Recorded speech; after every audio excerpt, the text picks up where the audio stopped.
But, sir, we often hear about kidnappings in Balochistan, and this includes people who are extremely wealthy, influential, and powerful in that particular region.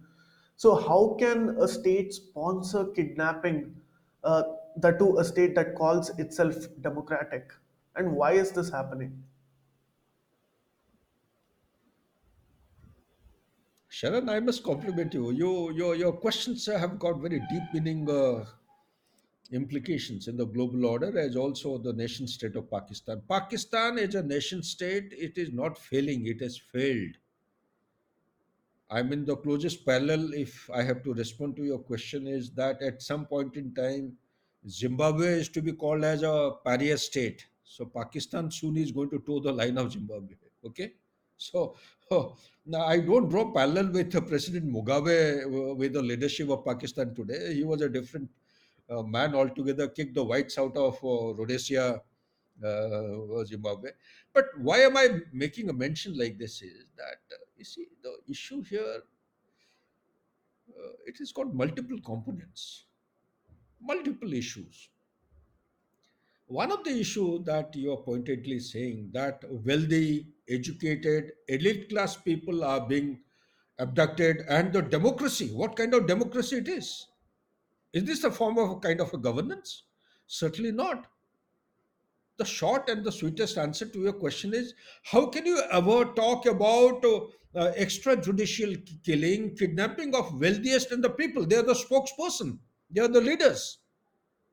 I have got a list. I only give you the hint of Zulfikar Ali Bhutto, sending Pakistan army to crush the leftist guerrilla war inspired by Bangladesh. Thereafter, I have got a huge list. Do you know that Pakistan officially, as per the government order, inducted Lashkar-e-Toiba and Lashkari Jangbi to crush the mutineers or the rebellious activities of the Balochis?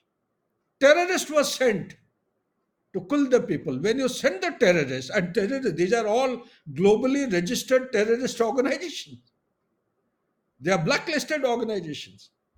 So what else do we expect such kind of terrorist organization going and doing? What kind of governance will, instead of ensuring transparent, accountable, and rules-based international order kind of governance, if you send the terrorist organization to writ the so-called perceived rules-based governance in Balochistan. So, what kind of treatment do you expect them to have perpetrated on this mankind over there at Balochistan? This is one part.